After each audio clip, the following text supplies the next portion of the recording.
తెలంగాణ కాంగ్రెస్ విషయానికి వద్దాం. ఓవైపు రేవంత్ రెడ్డి ఏమో ఎమ్మెల్యేలని పక్క పార్టీల నుంచి చేర్చుకునే ప్రయత్నం చేస్తూ ఉన్నారు. మీ పార్టీ నేత రాహుల్ గాంధీ ఏమో పార్టీ ఫిరాయింపు చేస్తే వాళ్ళ సభ్యత్వం రద్దయ్యేలా చట్టం తీసుకొస్తా అంటాడు. ఏంటి ఈ 2 మాటలు? చూడండి. రాష్ట్రంలో ఉన్న పరిస్థితులకి మేము ఎవరిని ఏమీ రేవంత్ రెడ్డిలు ఎవరిని ఇన్వైట్ చేయనక్కర్లేదు. వాళ్ళంతకు వాళ్ళు ఎగబడి క్యూల్లో నిలబడుతున్నారు. అధికారం ఇక్కడ ఉంది కాబట్టి అందరూ కూడా ఎగబడతారు. ఇది లో హ్యాంగింగ్ ఫ్రూట్‌గా చూస్తారు. ఛాన్స్ వచ్చేసింది ఇక్కడ వచ్చేసి కాకా పట్టి డబ్బులిచ్చి ఇది చేసుకొని, అది చేసుకుందామని ఆలోచన విధానం. అటు ఆ పార్టీలో ఉన్న వాళ్ళే కదా వస్తా ఉండేది. మేమేం ఆహ్వానించటం లేదు. వచ్చినోళ్ళని కూడా మేము తిట్టుకుంటున్నాం. మా కార్యకర్తలకి ఏమి ఇష్టం లేదు. సో, ఇక్కడ అంటే సినారియో అంటే వేరు, అంటే అక్కడ కార్యకర్తలకి సినారియో. కార్యకర్తలకంటే ఇక్కడ రేవంత్ వర్గం వేరుంది, కాంగ్రెస్ వర్గం వేరుంది. రేవంత్ వర్గం హ్యాపీయా కొత్త వాళ్ళు రావటంతో? ఐ డోంట్ నో రేవంత్ వర్గం. Revanth Reddy is chief minister of Congress party in Telangana. And ఇంకొక విషయం అంతవరకే. స్పష్టంగా మాట్లాడుకుందామా? నేను ఒక్క నిమిషం, నేను ఇది కంప్లీట్ చేయాలా. There is only Congress party. ఈ రాష్ట్రం తెలంగాణ పిఎం గారు వచ్చి ఏదో డబ్బాలు కొడితే అది అయ్యే పని కాదు. నేను ఐఎమ్ టెల్లింగ్, ఇది కాంగ్రెస్ అడ్డా. తెలంగాణ ఈజ్ కాంగ్రెస్. కాంగ్రెస్ పార్టీకి రేవంత్ రెడ్డి చీఫ్ మినిస్టర్, అంతవరకే. సో రేవంత్ వర్గం ఏముందో నాకు తెలియదు. అది రేవంత్ రెడ్డి గారిని మీరు అడగండి. అంతే. ఇంకొక విషయం, ఇటీవల మోదీ హైదరాబాద్ పర్యటనకు వచ్చారు. ముసిముసి నవ్వులు నవ్వుకున్నారు ముఖ్యమంత్రి, ప్రధానమంత్రి. కొన్ని ఆసక్తికరమైన అంశాలు కూడా తెరపైకి వచ్చాయి. ఆ తర్వాత అక్కడకు రేవంత్ ఢిల్లీ వెళ్ళినప్పుడు కూడా మోదీని కలుస్తూ ఉన్నారు. త్వరలో బీజేపీ గూటికి రేవంత్ చేరబోతున్నారన్న టాక్ కూడా వినిపిస్తోంది. దీనిపై కాంగ్రెస్ అధిష్టానం దృష్టి సారించినట్టుగా కూడా టాక్ వినిపిస్తోంది. ఢిల్లీలో ఉంటున్న రేణుకకి అత్యంత సన్నిహితంగా సోనియా గాంధీ, రాహుల్తో ఉండే రేణుకకి ఈ విషయం గురించి తెలుసా? ఏమండి, నాకు తెలిసిన విషయం ఏంటంటే, ఒక రాష్ట్ర ముఖ్యమంత్రికి ఒక బాధ్యత ఉంది. కేంద్రం వెళ్ళి ప్రధానమంత్రిని కలవటం సహజం. ఆయన ఒక్కడేంటి, అందరు చీఫ్ మినిస్టర్లు వెళ్తారు. నీతి ఆయోగ్లో మీటింగ్ పెట్టినప్పుడు అందరూ వెళ్తారు. ఎందుకంటే వాళ్ళు ఇచ్చే నిధులు వాళ్ళ ఆస్తిలో వాటా కాదు. మాకు కూడా హక్కు ఉంది. తెలంగాణ యంగెస్ట్ రాష్ట్రంగా మనం ఇచ్చే మన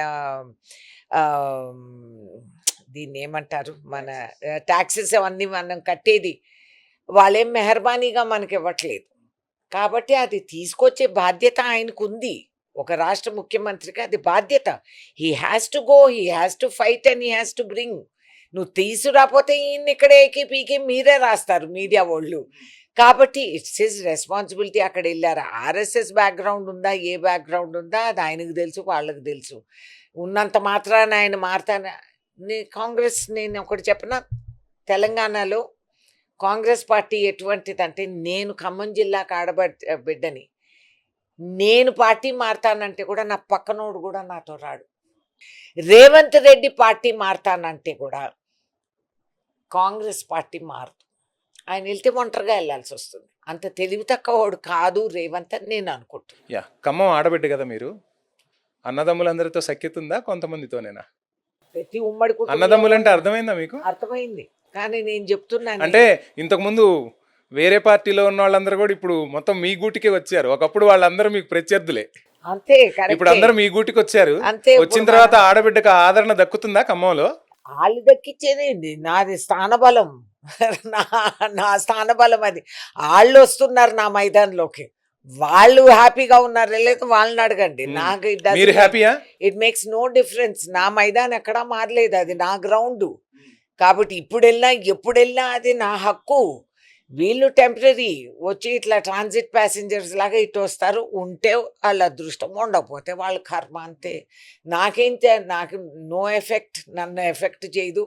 ఐ డోంట్ కేర్. ఆడబిడ్డకే బలం ఉందంటారు. ఆఫ్ కోర్స్ ప్రతి ఇంటికి నేను ఆడబిడ్డని. ప్రతి ఇంట్లో నాకు నా కుటుంబ సభ్యులు ఉన్నారు. సో బట్టీకి రేణుకకి ఏమైనా వివాదం ఉందా? ఇప్పుడే కాదు, ఎప్పటి నుంచో ఉంది.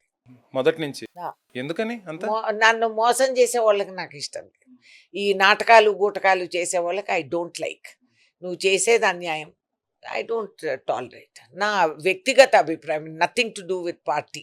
తెలంగాణ సంబంధించి, తెలంగాణ పాలిటిక్స్కి సంబంధించి ఇక్కడ మీ ప్రభుత్వమే అధికారంలోకి ఉంది.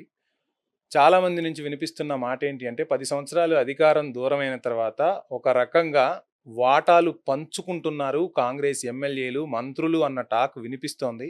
ఇది హైకమాండ్ వరకు కూడా రీసౌండ్ చేసిందన్న టాక్ కూడా ప్రజల్లో చర్చకొస్తుంది. Of so course. ఏం జరుగుతుంది అసలు కాంగ్రెస్‌లో? వాస్తవం వాస్తవం ఈ పేరు ఈ విధంగా మా మీద ఒక ప్రచారం దుష్ప్రచారం అనుకుందాం, ఇది జరుగుతూ ఉండేది వాస్తవం, చాలా శోచనీయం.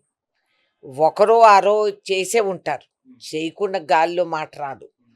కానీ దానివల్ల ప్రతి కాంగ్రెస్ కార్యకర్తకు కూడా ఈ మచ్చ మాకు కూడా తాకుతా ఉంది. ఇది మాకు ఇష్టం లేదు. We don't like it. So బాధేస్తుందా? అఫ్ కోర్స్ అసైన్ సిగ్గేస్తుంది. అఫ్ కోర్స్ నిజమైన కాంగ్రెస్ వాళ్ళైతే ఇది మా లక్ష్యం కాదు. ఇందుకని స్వర్గీయ రాజీవ్ గాంధీ గారు, స్వర్గీయ ఇందిరాగాంధీ గారు వాళ్ళు ప్రాణాలు బలైంది ఇందుకు కాదు, ఈ ఈ పేర్లు రావడానికి కాదు. తప్పులు జరుగుతాయి, కాదంటలేదు. మనుషులం.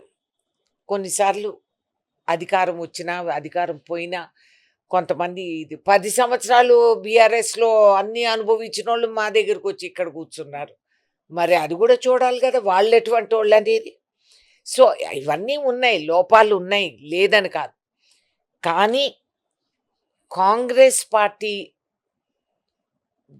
దేశవ్యాప్తంగా మేము ఇచ్చిన ఇందిరమ్మ గృహాలు కానీ, వేసిన రోడ్లు కానీ, ఆలోచించిన విధానాలు కానీ, రైతాంగానికి గ్రీన్ రెవల్యూషన్ అని కానీ, ఇక్రిసాట్, ఇస్రో ఇట్లాంటి సైంటిఫిక్ ఎస్టాబ్లిష్మెంట్స్ అన్నీ ఏర్పాటు చేసింది కానీ, ఇవాళ యావత్ ప్రపంచం భారతదేశం దగ్గరికి వచ్చి మా శాటిలైట్లు మీరు పంపించండి యూనివర్స్లోకి అనేది మామూలు మాట కాదు. 3 మంత్రులు, 2 ఎంపీలు, ఒక జిల్లా. ఆ జిల్లా ఎంత ఫాస్ట్‌గా డెవలప్ అవ్వాలి, ఎంత ఇదిగా అంటే దేశానికే ఆదర్శం కావాలి కదా! మరి ఆ జిల్లా పరిస్థితి ఇప్పుడు అట్లుందా? లేదు, ఖమ్మం జిల్లా. లేదు. ఎందుకు? ఒకరికొకరు ఒక మాస్టర్ ప్లాన్ అని, ఒక యునైటెడ్ యాక్షన్ ప్లాన్ ముందుకు సాగాలనేది లేదు. ఎవరికి వాళ్ళు విభాగాలు చూసుకోవటమే సరిపోతా ఉంది కానీ వాస్తవంగా ఏం చేయాలనేది లేదు. రెండోది, అసలు మాకు గుర్తింపు ఎవడో మాకు వచ్చి మీరు పదవులు ఇస్తే, ఎవడో చెప్పాడని కాబట్టి పదవులన్నీ ఒక మనిషికి మీరు కేటాయిస్తే నీకు రిజల్ట్ 0. కార్యకర్తని కాపాడుకుండే మనస్తత్వ ఆలోచన విధానానికి ఈ అందరు నాయకులు రాలేదు. దాంట్లో 2 బయటోళ్ళు, ఒక ఆయన ఉన్నోడు ఒక్కడిని ఇరిగి నేలపైన ఉచ్చపోయలేదు, సామెత ఉంది. కాబట్టి ఆ విధంగా కార్యకర్తలు పార్టీ పవర్లోకి వచ్చింది అంటే ఏ ఒక్క నాయకుడు నాదుడు కాదు. ఇట్ ఈస్ ఓన్లీ కాంగ్రెస్ కార్యకర్త. అన్ని నరకాలు అనుభవించి కూడా వాళ్ళు పార్టీని గెలిపించుకొని వచ్చారు. మరి ఇంతవరకు కార్యకర్తలకి మాకు తగిన ఇంపార్టెన్స్ లేదు. కొత్త రూల్స్ చదువుతారు మాకు. మండల్ ప్రెసిడెంట్ ఎమ్మెల్యేలు చెప్పారు కాబట్టి మేము వాళ్ళనే ఆడి ఎవడో అడ్రస్ లేను. మరి కేంద్రం మాకు రూల్ పంపించింది కదా, 3 సంవత్సరాల కంటే వయసు ఉన్నోడికే, పార్టీలో ఉన్నోడికే మీరు పదవులు ఇవ్వాలి. ఎమ్మెల్యే చెప్పాడని అంటే ఇంకొకరు అయితే జవాబుదారు ఎమ్మెల్యేని ఇవ్వనివ్వండి. ప్రశ్నించటమే రేణుకా చౌదరికి కొన్నిసార్లు శాపం అవుతుందా? అవును.